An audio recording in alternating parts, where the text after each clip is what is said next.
Olá, amigos, muito bom dia. Começa agora o programa O Mundo Como Ele É, que transmitimos todas as quartas-feiras, às 10 da manhã, na TV 247. Um programa dedicado à análise objetiva dos acontecimentos internacionais. Aqui, avaliamos também as principais tendências desses acontecimentos, procurando desvendar os rumos que eles vão percorrer. Obviamente, damos também as nossas opiniões sobre o que consideramos justo no quadro internacional, principalmente levando em consideração que está em curso uma intensa luta de ideias em torno da interpretação e da opinião acerca desses problemas. Vou convidar aqui o meu colega, camarada, companheiro e amigo Lejane Miran, com quem eu divido todas as semanas esse espaço. Bom dia, professor Lejane Miran. Bom dia, camarada Zé Reinaldo. Bom dia, amigos que nos acompanham aí já. Vamos para 3 anos, hein, Zé? Isso. Eu vou depois dar uma olhada aqui na estatística, ver quantos programas nós já fizemos. Mas Seria acho que bom. nós já passamos dos 100. Mas passamos, com certeza. passamos dos 100. Muito bem. Lejane, vamos aqui saudar a Jaqueline Terry, Roberto Andrada, Márcia Castanon, Elia Josefa, dizendo que, pedindo para a gente compartilhar o link do programa para que mais gente possa ter informação de qualidade em tempo real. Ela agradece, mas, na verdade, quem agradece somos nós, tanta cooperação do nosso público, da nossa comunidade. Aqui está presente também a Vera Lee, o professor Luiz Tavares, da APOESP, grande APOESP. Ele se dirige a você, Lejane. Ele diz: bom dia, professor Lejane, todas e todas, um grande abraço. Deve ser seu colega aí de profissão, você que é professor também e deu aulas por muito tempo. Enfim, nós temos aqui centenas de pessoas que já estavam à nossa espera e estão participando do nosso programa. À proporção que o programa for se desenvolvendo, a gente vai colocando aqui os comentários, as perguntas, as opiniões da nossa comunidade. Bom, gente, nós vamos continuar analisando, obviamente, com grande destaque, os assuntos ligados ao desenvolvimento da guerra na Ucrânia, que a Rússia chama de Operação Militar Especial. Vamos discutir aqui se a Rússia finalmente está mesmo já ganhando esta guerra, se a vitória russa se aproxima e, se aproximando ou não, se estamos próximos de uma paz, porque pode ocorrer da Rússia vencer a guerra e a paz não se estabelecer de pronto, porque vai haver resistências tanto do Zelensky como dos seus parceiros das potências imperialistas. Mas é algo que a gente vai analisar aqui, há uma série de fatos ligados ao desenvolvimento do conflito na Ucrânia. Mas nós vamos começar pela emergência da situação, pelo impacto que tem para a Europa e para o mundo como um todo, e aqui na América Latina também. Aqui nós, os brasileiros, acompanhamos com grande interesse as eleições na França.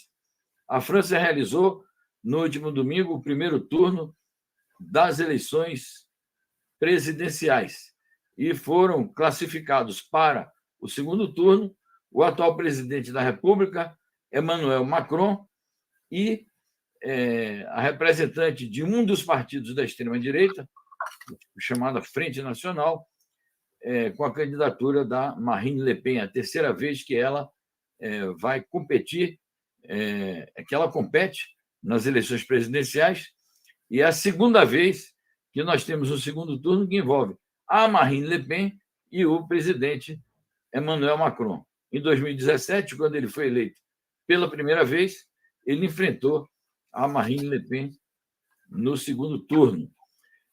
Naquela altura, o Emmanuel Macron contou com o apoio da maioria esmagadora das forças políticas francesas, algumas da direita tradicional, não a extrema-direita, a direita chamada republicana, muitas do centro político, e também de setores da esquerda. Naquela época, o Partido Socialista, o Partido Comunista, os Verdes e várias outras formações de centro-esquerda indicaram o voto explicitamente no Emmanuel Macron, e ele ganhou por uma larga margem de votos.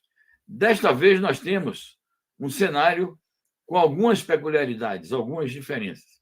É bom dizer que naquela eleição, o terceiro colocado, que foi o Jean-Luc Mélenchon, que também agora é o terceiro colocado, ele se aproximou dos 20% e declarou voto nulo ou abstenção. Ele disse que se recusava a apoiar um ou outro. Nestas eleições, nós temos algumas peculiaridades. Nós temos uma nova força de extrema-direita, que foi representada no primeiro turno por um cidadão chamado Éric Zemmour. E ele já declarou voto explicitamente na Marine Le Pen. E na esquerda, nós temos a repetição do cenário em que o Partido Comunista, o Partido Socialista, os Verdes já declararam explicitamente voto no Macron. E na parte da direita, chamada republicana, e do centro, também as forças alinhadas com estas famílias políticas já declararam voto no Macron. Qual é a peculiaridade? A peculiaridade é que o Jean-Luc Mélenchon ele não chamou voto nulo nem abstenção, procurou ser mais explícito na indicação de que em nenhuma circunstância ele e os partidários da sua candidatura, em nenhuma circunstância, votariam ou votarão na Marine Le Pen, mas ainda não fez uma declaração explícita de voto no Emmanuel Macron. Então, o Jean-Luc Mélenchon, que teve uma extraordinária votação, ele chegou aos 22%, é um desempenho espetacular dessa força, que se tornou uma força importante da esquerda francesa e europeia. O Emmanuel Macron, que pode jogar um papel decisivo no segundo turno, ele ainda deixa uma porta aberta para a abstenção ou voto nulo, embora ele não tenha se referido a isso. Mas o fato dele dizer que, em absoluto, vamos votar na Marine Le Pen, e não diz claramente que vai votar no Emmanuel Macron, ele ainda deixa esta porta aberta. Por que isso tem importância? Porque, primeiro, as pesquisas eleitorais iniciais dão uma pequeníssima margem entre o Macron e a Marine Le Pen. Eu já vi pesquisas que dão o Macron com 54 e a Marine com 46, e já vi pesquisas com a diferença de 3, 4 pontos. E já vi pesquisa com a diferença de 2 pontos. Então, o risco de a extrema-direita, através da Marine Le Pen, conquistar a presidência da República Francesa é um risco elevado. Por isso que nós dissemos, na chamada do nosso programa, e com isso eu termino e passo a bola para o meu colega Lejeune, nós dizemos a eleição na França será um plebiscito, segundo turno, um plebiscito contra a extrema-direita, se a França quer ou não ir para a extrema-direita. É isso que está em jogo na eleição francesa. Então, eu fiz essa introdução, por isso é importante, como a margem está muito estreita, é muito importante o posicionamento do Jean-Luc Mélenchon, até porque saíram algumas pesquisas dizendo que 43% do seu eleitorado se inclina para a abstenção e 24% se inclina para votar na Marine Le Pen. Então, isso dá bem a medida do perigo. Obviamente que os melanchonistas vão argumentar assim, mas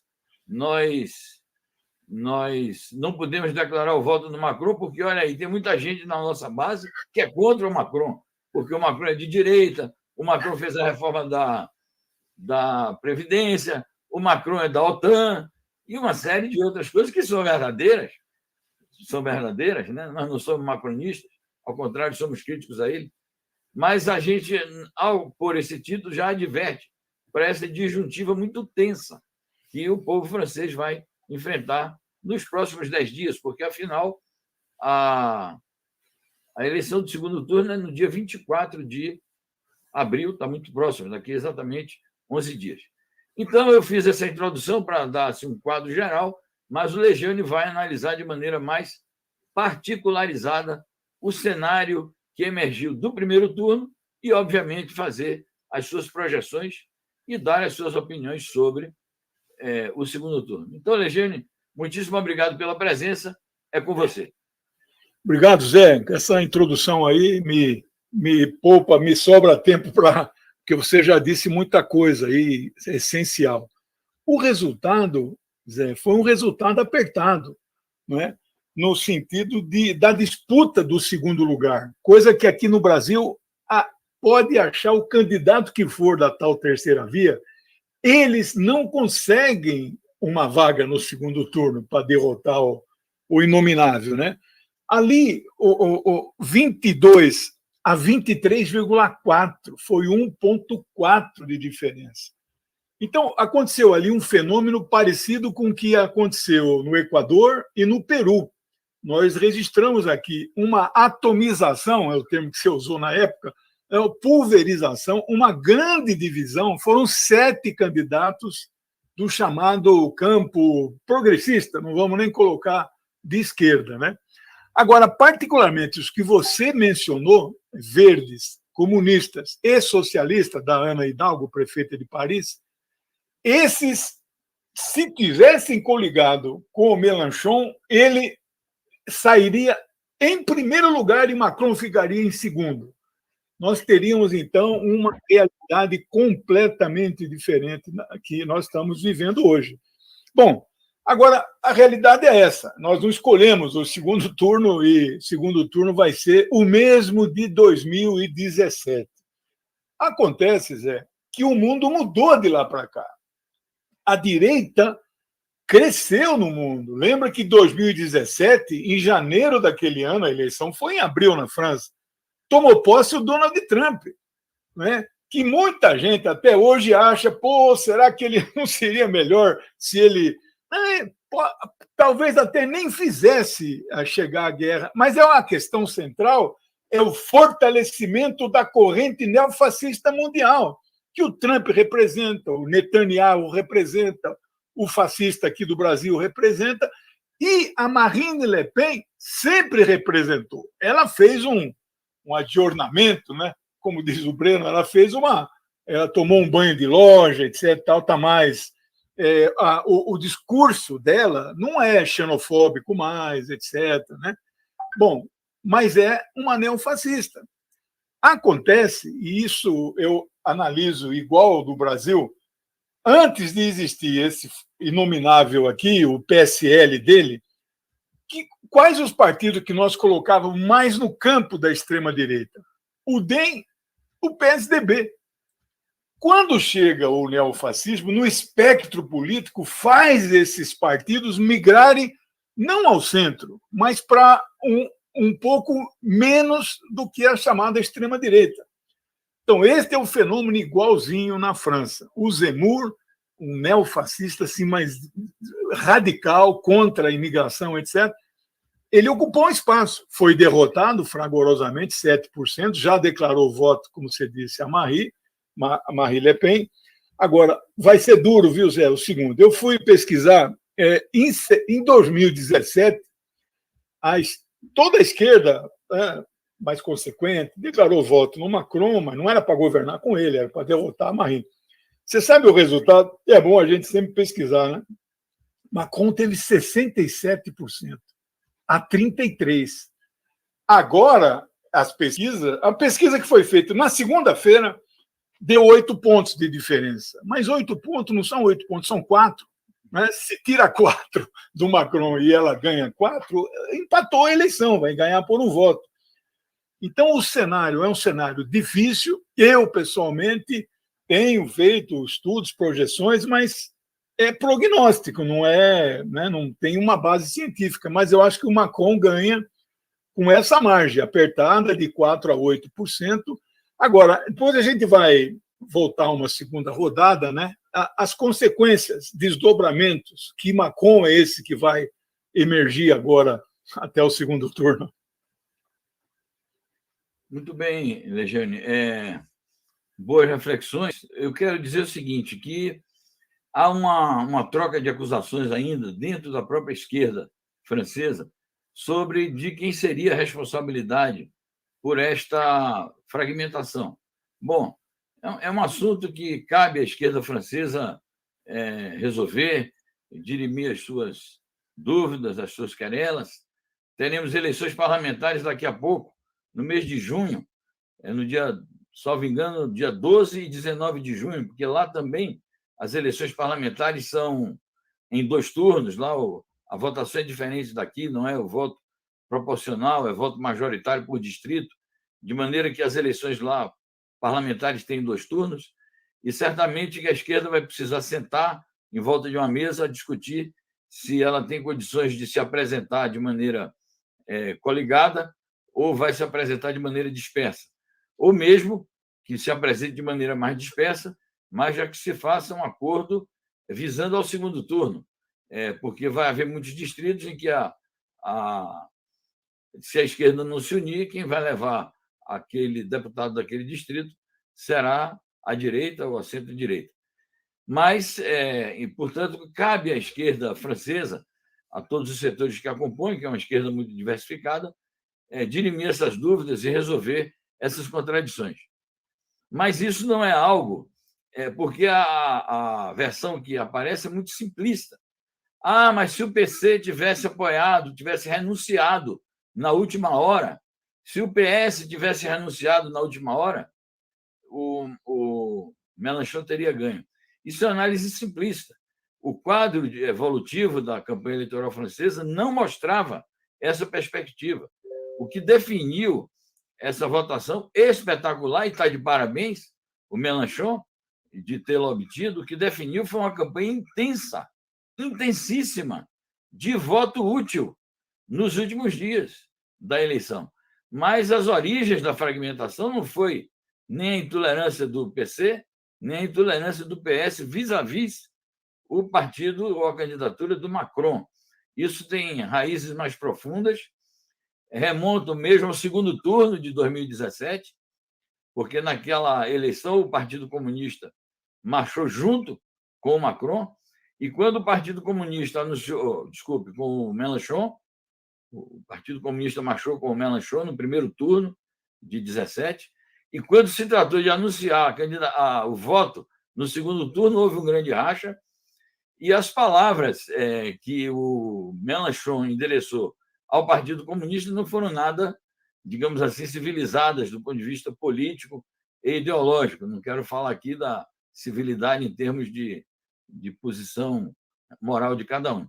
De maneira que ali se criou uma situação e as duas forças não voltaram a conversar. O próprio Mélenchon não demonstrou, durante toda a campanha eleitoral, durante o próprio lançamento da candidatura dele, não demonstrou qualquer interesse em fazer uma composição com as demais formações da centro-esquerda ou da esquerda. De maneira que eu acho que as responsabilidades pela fragmentação existente na esquerda francesa são responsabilidades compartilhadas entre todas as suas formações políticas. É um simplismo terrível dizer não, a culpa é do PS ou a culpa é do PC. Não. Acho que isso é algo que não comporta numa análise objetiva. Diga lá, Legiane. Você está correto. Acontece que o espírito que predominou não é o de uma frente ampla contra a direita e a extrema-direita. Então, eles já há tempos eles estão fragmentados. Felizmente, o presidente Lula tem outra opinião e nós conseguimos construir aqui, além de unificar praticamente toda a esquerda e campo progressista, não é? Rede e PV não podemos chamar de esquerda, mas além de unificar tudo isso, a esquerda que tem representação no parlamento, porque tem 4 micropartidos da outra esquerda que não tem representação. O Lula está ganhando gente ao centro. A filiação do Alckmin é espetacular. Não se vê nada na França parecido com isso. Não é? Então, é o que você falou. O próprio eleitorado foi fazendo já o voto útil. O Mélenchon não é dono de 23%, 22% dos votos. Nunca foi. Né? Não sei se vai encerrar a carreira política dele. Mas eu queria fazer uma observação, Zé. Muita gente me manda zap, você deve ter recebido. Será que não seria melhor a Marine Le Pen? Né? Ela é amiga do Putin, não sei o que tal. É que o critério, né? Claro, as pessoas são bem intencionadas, né? O critério é derrotar esta corrente neofascista. Ela se reciclou, mas ela, na essência, é uma mulher de extrema direita, conservadora. Vocês viram a foto que circulou, ela batendo uma foto com uma senhora negra? Né? Ela é preconceituosa, é da natureza dela. Sociólogos não gostam de usar o termo natureza, mas é modo de dizer, quer dizer, então ela herda do pai dela, que é muito mais fascista do que ela. Ele foi expulso do partido que ele fundou. Ela domina o partido, vocês lembram disso, né? Eles mudaram o nome do partido, expulsaram o pai dela, de tão radical que o cara era. Então, nesse momento, o que se disputa na França é se nós vamos confinar essa extrema-direita a um núcleo, né? A um bolsão, mas que não será nunca pequeno. Ela vai ter 40 e tantos por cento. É a mesma coisa aqui no Brasil. Nós temos que lutar para não ter segundo turno. Se tiver, pode até ser 20 pontos a diferença, mas o inominável vai ter 40 milhões de votos, meu amigo. Então, é um risco. Então, nesse sentido, é derrotar, isolar, né? Mandar para o gueto este eleitorado aí de extrema-direita na França. Muito bem, Legênio. Aqui o nosso Eliseu Machado está dizendo, dessa vez foi o Mélenchon que não quis apoio do Partido Comunista. Pior ainda, né? Francês. Pior ainda. E aqui agradecemos o superchat do Jesus Cardoso. Ele diz, a Unidade Popular é um movimento da nova política e antipartido, favoráveis às sanções e não contrária à OTAN, sem falar da França-África. Bom, eu acho assim que o Macron, na minha opinião, ele não vai mudar as posições políticas e econômicas essenciais dele. A gente observa que nessa campanha eleitoral, que começou na segunda-feira, está havendo uma corrida entre ele e a Marine Le Pen pelo voto popular, em que ambos dizem o seguinte, a Marine chega a dizer o seguinte, eu quero o voto da esquerda também. Isso era algo que impensável a extrema-direita francesa se dirigir à esquerda nesses termos. E o Macron agora disse, bom, quem sabe eu possa revisar a minha proposta de reforma da Previdência, posso submeter essa reforma a um referendo. Então, naturalmente, que ele está querendo aplacar a cólera de vastos setores da população francesa que estão em desconformidade com o seu governo, que é um governo neoliberal, um governo conservador, um governo pró-OTAN. Mas é isso que você disse, Legênio. Na discussão sobre a eleição na França, a gente pode dar exemplos sobre a situação de vários países, inclusive do nosso, e também ter parâmetros de análise geopolíticos internacionais, mas as situações não são exatamente comparáveis, de maneira que há uma peculiaridade, há uma especificidade do embate político na França que tem que ser resolvido lá pelos franceses com os critérios que eles têm. E, no caso, a manutenção da França num quadro de estabilidade democrática, sem o solavanco de ser governado por uma força como é a extrema-direita, aqui apareceram alguns internautas dizendo mas ela não é mais de extrema-direita. Aqui na França, tem um amigo aí que disse, certamente ele está falando de lá, aqui na França ninguém mais fala disso, mas não é bem isso que eu vejo. Eu leio também os periódicos dos jornais todos franceses e ela continua sendo considerada de extrema-direita. Então, a França ir para um poder político nas mãos desta força política é algo que pode ser ruim para o próprio desenvolvimento geopolítico do mundo. Então, eu quero destacar esses aspectos e, naturalmente, desejar que os franceses façam a melhor escolha possível e que isso...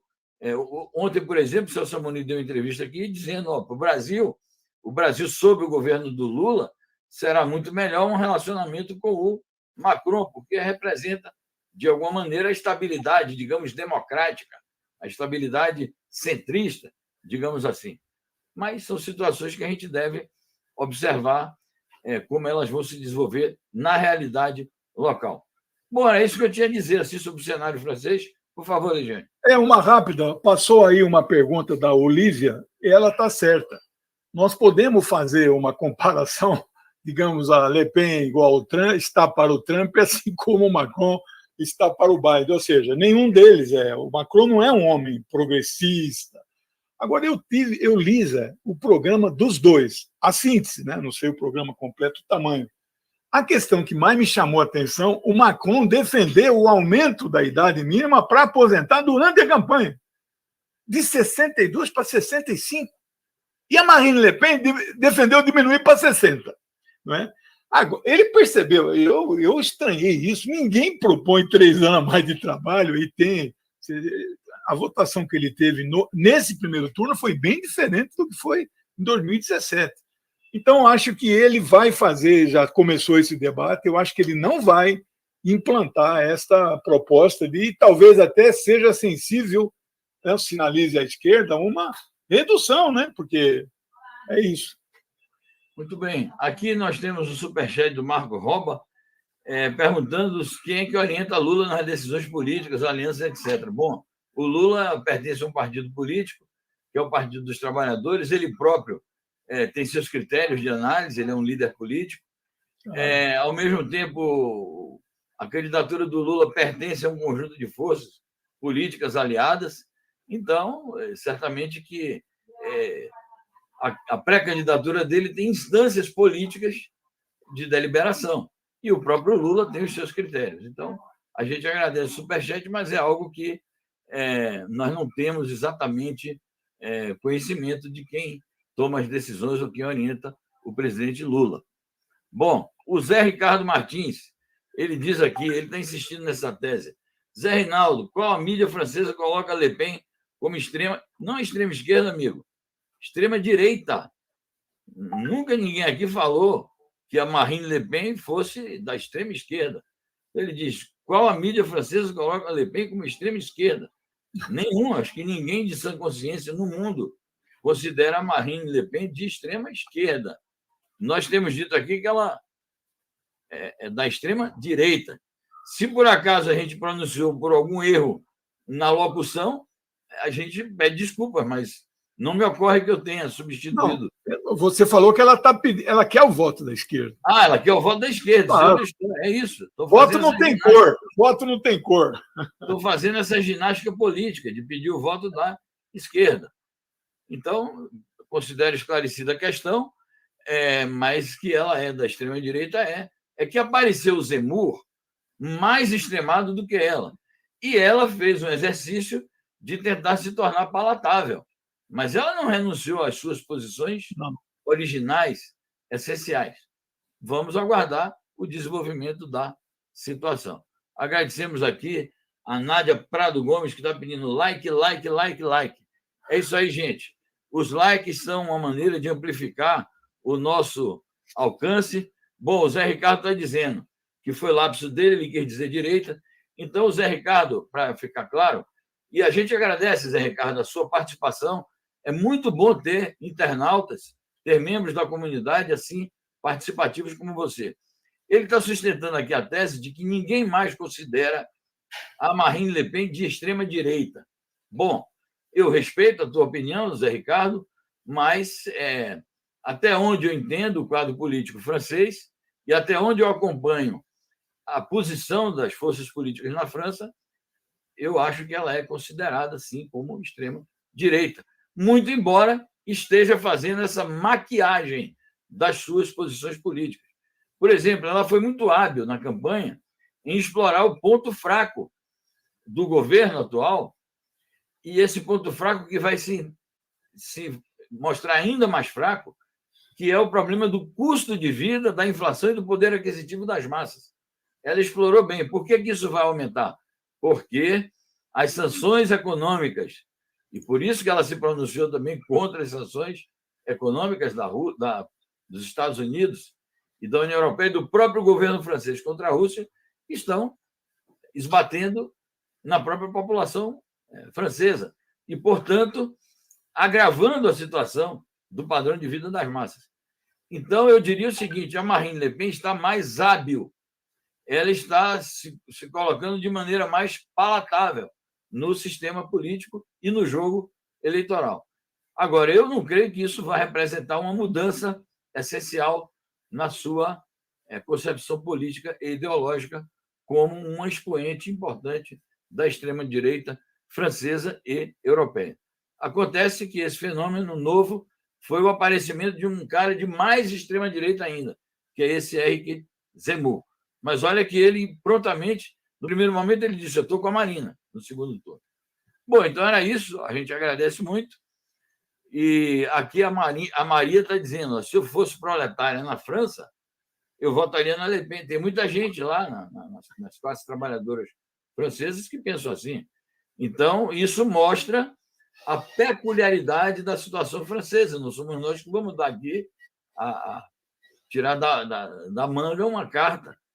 É um fenômeno a ser considerado no debate político, na luta política ali. E é provável que essas eleições, qualquer que seja o resultado, modifiquem o panorama político da França. Vai ter impactos futuros. E ainda sobre impactos futuros, a propósito de uma consideração que o Legiane fez, eu já passo para ele, eu também acho que os 22% do Jean-Luc Mélenchon não se repetirão como força eleitoral nas parlamentares em favor do seu partido França Insoumise, como eles dizem, a França insubmissa. Eu acho que a França insubmissa vai ter um resultado muito distante. Eles vão crescer, óbvio, mas vai ter um resultado muito distante.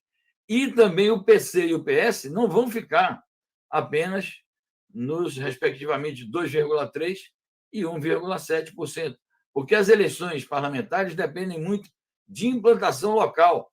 São eleições distritais e, portanto, a representatividade dos deputados em cada distrito pesa muito. Mas isso é uma questão também a verificar. Eu passo para você de novo, Legiane.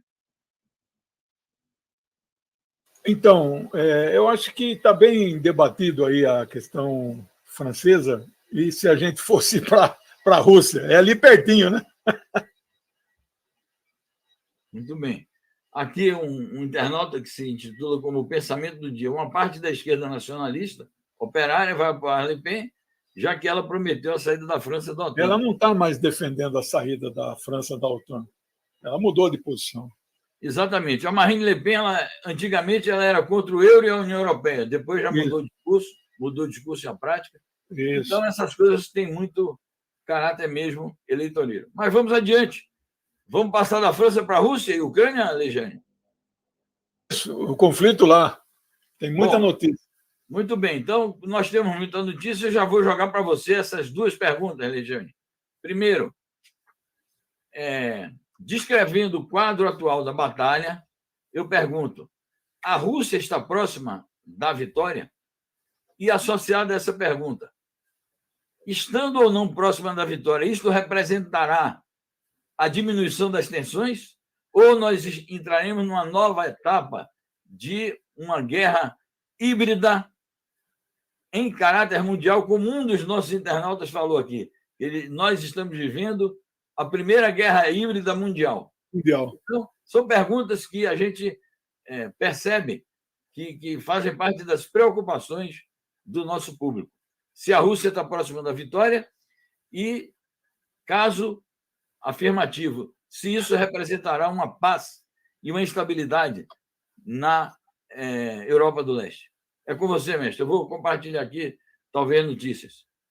Então, a resposta curta é sim e não. A primeira pergunta é sim, a segunda é não. Mas veja, se você olhar os jornais, as televisões ocidentais, a Rússia está perdendo a guerra de lavada, viu, Zé? Então, veja, ela não conseguiu chegar em Kiev e agora voltou, recuou, já mudou, etc. Nunca foi o objetivo tomar Kiev e derrubar o governo do Zelensky. Nunca foi esse o objetivo. E agora eles fizeram um reposicionamento no terreno, esta é a linguagem militar, e eles vão, então, completar a limpeza na região do Donbas, vão expulsar de lá toda as forças armadas ucranianas que ainda estão em vários lugares, e vão consolidar. Eles acabaram hoje de tomar Mariupol, o último, o 33º destacamento que ainda resistia em Mariupol, ali no distrito industrial ucraniano. 1.000 soldados hoje se renderam, né, entregaram armas, e então não há mais nenhum bolsão de resistência militar na cidade de Mariupol. É verdade que ela sofreu, teve muitos danos, não é? Infelizmente, mas parte desses danos são de responsabilidade dos neonazistas, que fizeram a população de escudo humano, não permitiam com que ele saísse, exatamente para que a Rússia não fizesse ataques indiscriminados. Mas eles foram dizimados, eles foram liquidados, né? A segunda questão que você coloca, muito bem observada, Zé, o mundo vai continuar tenso.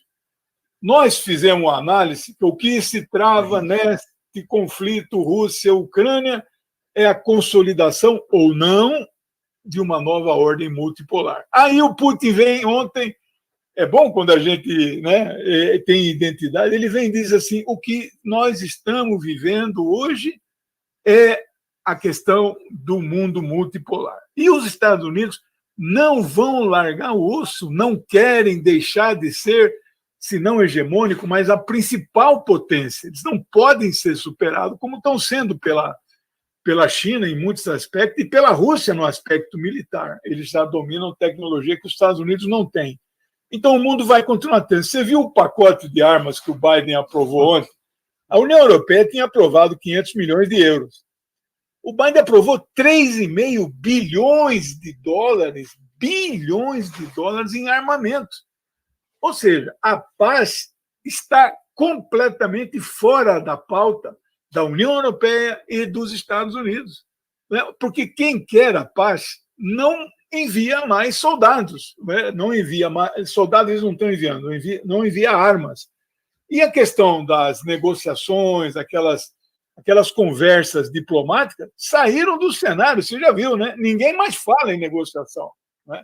Então, infelizmente, agora não tenha dúvida, a Rússia será vitoriosa e atingirá os seus objetivos. Ela vai conquistar ali o Donbas e vai, inclusive, ampliar para a região sul ali de Mariupol, que é a fronteira da Crimeia, que é território russo, né? Ela já desmilitarizou o país, ela neutralizou todos os equipamentos militares, já foram neutralizados. A desnazificação foi praticamente completa. A desnazificação é aquele pessoal armado. É claro que gente da população continuam simpáticos aí a este neonazismo que lá é muito forte, né? A grande questão, Zé, vai ser se ela vai se declarar um país neutro ou não. Isto é que nós vamos ver. Mas eu, pessoalmente, acho que até se ela não se declarar desta forma, mas ela não vai entrar na OTAN do mesmo jeito, né? Então, de qualquer forma, a minha avaliação é que a Rússia foi vitoriosa. Uma pena que parte da nossa turma, né, Zé, de esquerda, nesse momento não, nos 46 dias de guerra, torceu para o Putin perder, né? Torceu para a Rússia ser dizimada. Mas isso faz parte da luta política, né? Infelizmente, ficou caracterizado que há um setor da esquerda que, por incompreensão ou erro de critério, de não dominar determinados conceitos ou não observar corretamente a situação, se mostrou uma esquerda muito próxima das posições da OTAN, das posições da União Europeia, e iludidas, que, através do Biden, sim, foram solidários todo o tempo ao Zelensky. Infelizmente, é uma falha, eu acho, uma fraqueza política e ideológica desse setor da esquerda. Mas eu queria destacar alguns pontos aí, Legiane, e a gente continuar conversando sobre o tema da Ucrânia. Primeiro, Mariupol anunciou, hoje é isso, houve uma rendição de mais de 1.000 soldados, mas a pergunta é, já está completamente tomada ou ainda há? Porque a notícia que correu esses dias é que há um conjunto de ruas, como se fosse um bairro subterrâneo, construído na época da própria União Soviética, território ali de Mariupol, em que ainda existiriam forças do batalhão Azov e que esse lugar é inexpugnável aos bombardeios e que seria necessário mais tempo, mais paciência de cerco para as tropas russas conseguirem fazer render ou aniquilar esse batalhão, também em condições de segurança, porque eles estão ali entrincheirados e devem ter poder de fogo. Então, a questão é essa: ainda existe ou não um bolsão em Mariupol? Segunda questão, preocupa-nos a declaração que fez o Putin esses dias, dizendo o seguinte: desde Istambul, a Ucrânia praticamente desistiu das negociações. E ele mudou de posição, ele disse uma coisa lá, já vai fazer um mês, e pronto, as negociações foram praticamente abandonadas. E uma terceira questão que eu queria destacar, você mencionou, é essa declaração dele de ontem, que estava na presença do Lukashenko, presidente da Bielorrússia, e ele ratificou o que disse o Putin, ele, inclusive, desenvolveu ainda mais o raciocínio do Putin sobre essa questão de um sistema multipolar que está em emergência no mundo. Infelizmente, ainda há pessoas que acham que nós estamos num mundo unipolar e que os Estados Unidos ainda têm plena capacidade de impor a sua vontade. E dão como exemplo, olha aí, a ONU, os Estados Unidos conseguiram fazer com que a Rússia fosse expulsa, suspensa do Conselho de Direitos Humanos. Os Estados Unidos conseguiram, por ampla margem, fazer com que a maioria da comunidade internacional condenasse a guerra da Rússia na Ucrânia. Vejam essa movimentação de tropas que os Estados Unidos estão promovendo na OTAN para a gente ver quem é que manda de fato no mundo. Eu acho que os Estados Unidos mandam na OTAN, isso é fato. Mandam em algumas medidas, em alguns momentos, na própria União Europeia. Mandam nos seus parceiros mais próximos. Mas os Estados Unidos não mandam mais no mundo. E o que o Putin declara hoje é muito importante, porque ele chama atenção para isso. Há uma consciência mundial crescente de que o mundo não pode ficar mais sob o controle de uma só potência. E essa consciência tem levado, de fato, a mudanças nesta correlação de forças. Mas não é uma ordem. O domínio unipolar dos Estados Unidos não chegou a ser uma ordem internacional. Não é essa a discussão, nós não estamos discutindo aqui a designação de conceitos, como melhor determinado do ponto de vista acadêmico, o que significa um momento ou outro momento. O fato é que os Estados Unidos, depois da Guerra Fria, tentaram impor o seu domínio unipolar, impuseram durante algum período e ainda hoje tentam fazer isso, às vezes sozinho, com, por exemplo, a política do Trump, e às vezes em parceria com determinados atores internacionais.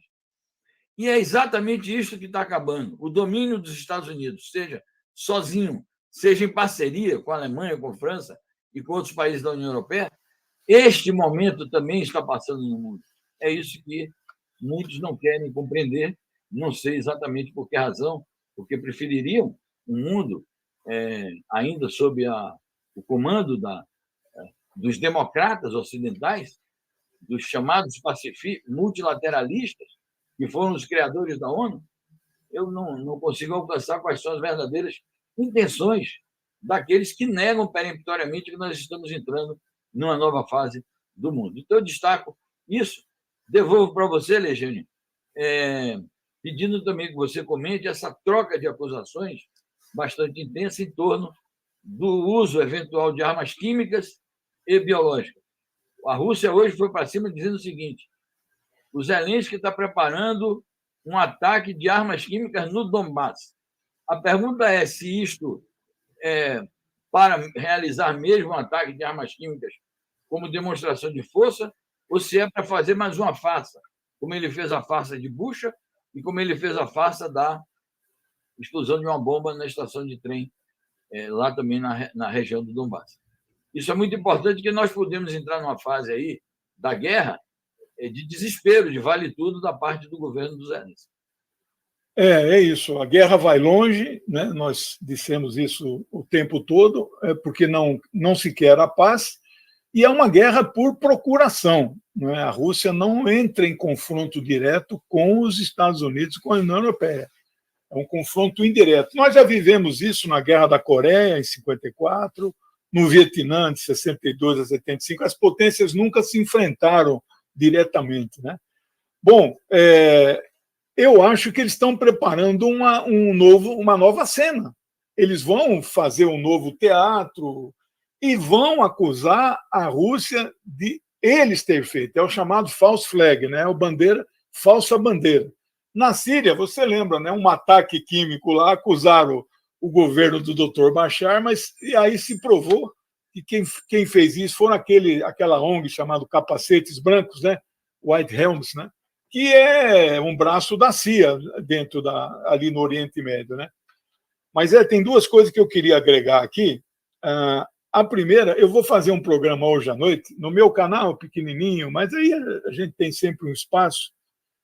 É verdade que a Rússia está mesmo isolada internacionalmente, que, aliás, é um argumento de parte da nossa turma, que falam, vocês só causaram a Rússia ficar mais isolada ainda, né? Eu li um artigo fenomenal, o nome dele é Vyacheslav Tetekin, ele é doutor em História e membro do Comitê Central do Partido lá comunista da Federação Russa. Mas o artigo é impressionante, Zé. O cara faz uma análise que nós, de certa forma, já tínhamos feito, mas ele agrega números. Foram 2 votações na ONU, não é, contra a Rússia. A primeira, no dia 2 de março, entre quem não votou, quem se absteve e quem votou com a Rússia, nós podíamos dizer que 55 países dos 193 estavam com a Rússia. A realidade mudou, viu, Zé? Então, a gente enxerga e nós vemos, porque nós somos dialéticos. Aumentou as ausências, aumentou os contra, aumentou as abstenções. Sabe quanto dá tudo isso, Zé? 100 países. Eles estão com 93, é verdade. Mas nesses 100 países está 2/3 da população da Terra, está 2/3 do PIB. Então, dizer isso, eu quero outra coisa, dar um dado para vocês. Cada empresa grande que sai da Rússia, você viu os destaques que dá nas manchetes no mundo inteiro.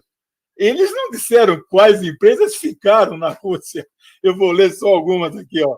Coca-Cola, Danone, Samsung, Philips, Lacoste, Benetton, Burger King, KFC, então o McDonald's saiu, mas foi todo mundo por Burger King. Mitsubishi, Colgate, Palmolive, Procter & Gamble e AstraZeneca, entre outras. E você viu, de última hora, você mandou o artigo agora de manhã cedo, a Airbus, né, a maior empresa aeroespacial da Europa, que faz os maiores aviões do mundo, já superou a Boeing, soltou uma nota dizendo que, olha, está errado sancionar o setor aeroespacial. Né? Outro dia mesmo foram 3 cosmonautas russos para a Estação Espacial Internacional. Então, nesse sentido, e o autor aqui também fala, Zé, fora aquelas empresas que ficaram quietinhas, até fecharam, estão lá ainda, ou pararam de investir, mas não saíram e não sairão. O caso mais emblemático é a Shell. Ela anunciou publicamente o prejuízo. 5 bilhões de dólares. Como diz, então, o Putin, né? Estas empresas já não buscam o seu objetivo maior, que é o quê? Ter lucro. Elas se colocam como ferramentas, instrumento do imperialismo, em detrimento dos seus objetivos principais. Elas têm prejuízo para atender aquilo que o chefe do império está mandando fazer. É isso, são informações novas aí para o nosso público, viu, Zé? Exatamente. E isso que você falou é muito interessante, porque essas empresas, elas, tipo assim, elas saem, pero não tropo, mas não tropo. Fica lá. Elas ficam lá. E tem muitas que é o seguinte, tem franquia, tem muita franquia lá, então a marca continua. E é interessante você estar levantando isso também, né, gente? Nós demos ontem uma notícia, aquela pesquisa em que 83% dos russos apoiam Putin, que nós já comentamos, ontem foi publicado um recorte, e não fomos nós que publicamos, não foi a esquerda que publicou, foram agências internacionais burguesas que publicaram um recorte dessa pesquisa, chamando a atenção para o seguinte: a classe média e a burguesia russas estão mais do lado do Putin do que estavam antes, porque eles eram mais pró-ocidentais, mas agora estão mais bravas com os ocidentais por conta da russofobia. Então, o sujeito viaja para a Europa e é maltratado. O cara é um burguês, é maltratado nos hotéis, é maltratado no restaurante. E mais, mesmo quando ele não viaja, quando ele quer comprar um objeto seja de consumo imediato ou de luxo, e não pode usar o seu cartão, ele não fica com raiva do Putin, não, ele está ficando com raiva do Macron, do Olaf Scholz, do Biden, etc, etc, etc. Então, o recorte da pesquisa mostra que cresceu na Rússia a quantidade de pessoas que se opõem à Europa Ocidental e ao imperialismo estadunidense. E isso é fruto desse boicote às empresas, e essas empresas também estão chiando, porque elas estão, naturalmente, aqui acumulando perdas. Eu pergunto, Alexandre, se você tem algo ainda a acrescentar na questão ucraniana, russa. Não, satisfeito. Muito bem. Então, nós vamos passar adiante. Temos uma notícia aqui de hoje muito importante, que é um discurso do Ayatollah Ali Khamenei, que é o líder máximo do Irã, onde ele diz o seguinte, que o futuro do país não pode estar atrelado ao acordo nuclear.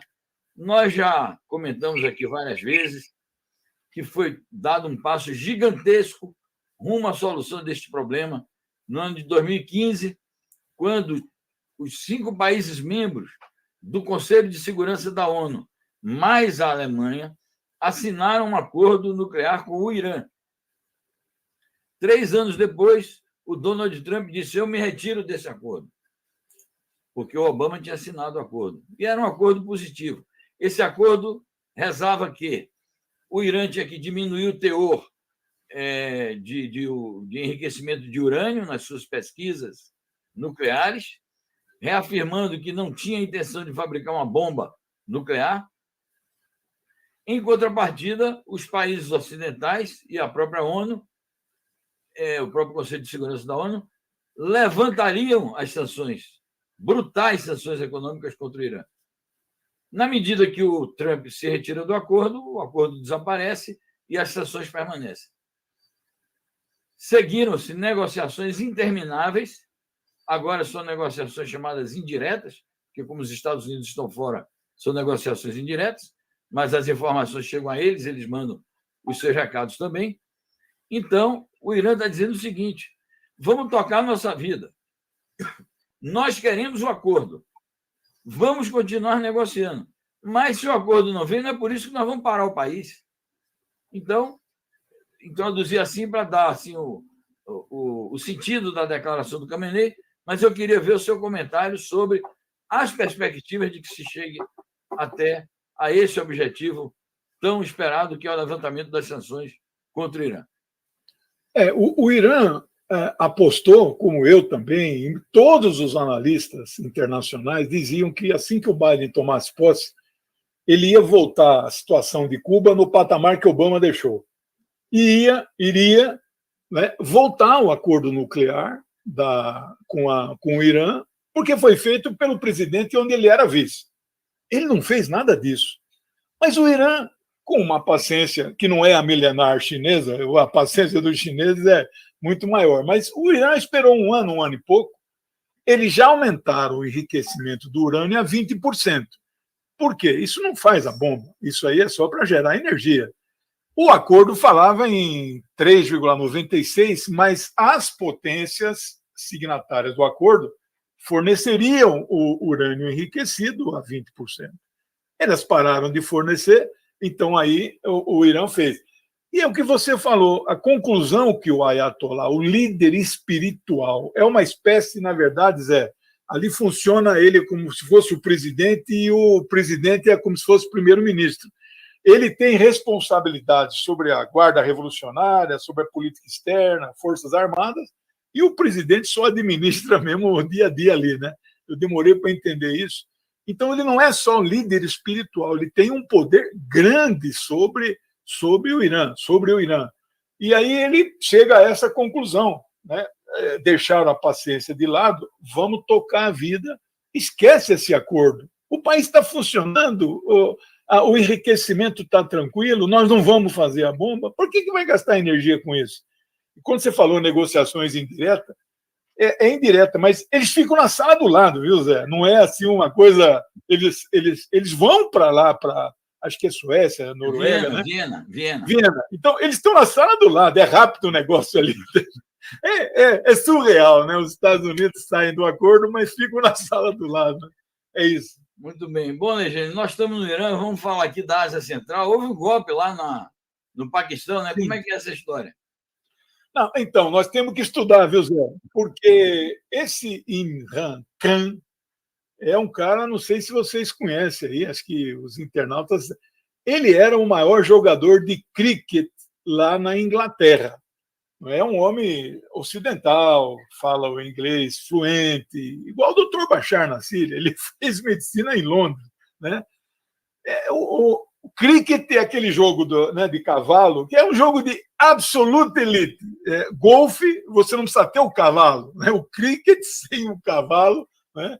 Então, aí ele volta para o Paquistão com a popularidade dele, é equivalente ao Pelé no Paquistão, né?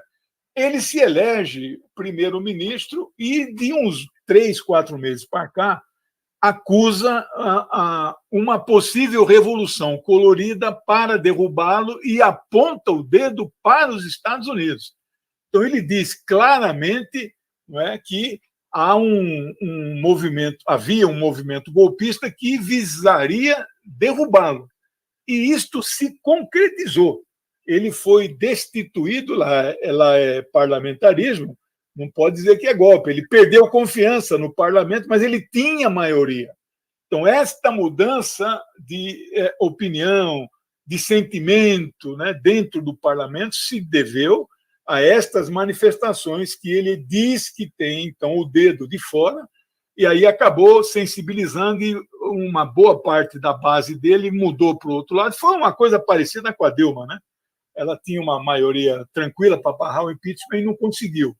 Acontece que ele está dizendo que a destituição dele também é obra dos Estados Unidos. Lembrando, Zé, que dos países ali terminado em Turcomenistão, é país, né?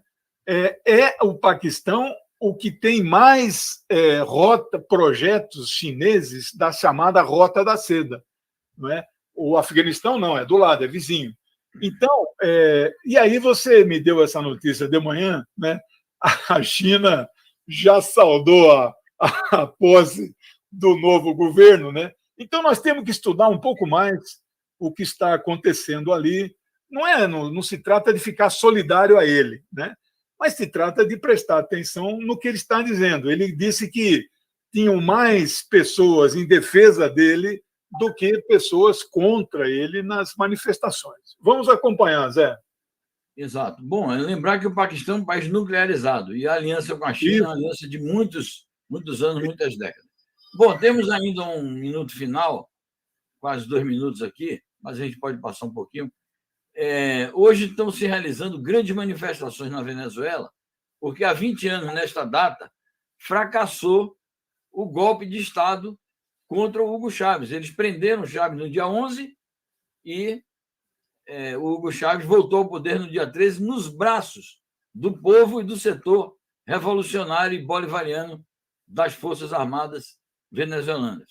Há grandes manifestações e há também grandes eventos, seminários, visitas às comunidades populares. Existem centenas e centenas de ativistas internacionais, inclusive brasileiros, participando dos eventos hoje em Caracas. Eu não poderia deixar passar esse evento em branco, porque isso tem influência no contexto político latino-americano, e queria o seu comentário também sobre isso, Tejane. Eu tive a honra de estar com o comandante Hugo Rafael Chávez Frias 4 meses depois do golpe. O golpe foi em abril, 3 meses. Eu estive com ele em julho de 2002, né? numa visita de sindicalistas à Venezuela. Depois estive com ele mais 2 outras vezes, sempre no Palácio Miraflores, né, naquele Conselho de Estado, e ele me entregou pessoalmente uma fita, naquela época era vídeo, A Revolução Não Será Televisionada. E aí mostra o golpe sendo dado de dentro do Palácio Miraflores, aí entrando aquele burguês que está exilado lá nos Estados Unidos, o Carmona, né? Era o presidente da equivalente à Fiesp de lá, né? Eles deram o golpe, o cara ficou pouco tempo, o povo se levantou, especialmente a guarda presidencial, e colocou o comandante de volta no lugar. Então, a Revolução Bolivariana segue firme, 24 anos, e vida longa para eles, viu, Zé? É isso. É isso. O que eu queria destacar exatamente isso nessa notícia é que essas manifestações de hoje, elas demonstram um processo continuado de consolidação e aprofundamento da Revolução Bolivariana, e a gente deseja sucesso ao povo irmão da Venezuela. Bom, Legiane, missão cumprida mais uma vez. Muito obrigado a você e ao nosso público. Muita participação. A gente agradece e deixa aqui o encontro marcado para a próxima quarta. A gente está toda quarta-feira aqui. Você já anunciou seu programa hoje no seu canal. Vamos continuar acompanhando. O 247 tem reproduzido os seus programas aqui aos domingos, não é isso? É. E eu convido também o pessoal para participar conosco no sábado, às 15 horas, 2 semanas no mundo. Então é isso, agradecendo muitíssimo, desejando um restante de semana para todos, com muito êxito. Um abraço, Legênio, um abraço. Beijão a todos. Tchau, tchau. Tchau, gente. Tudo de bom.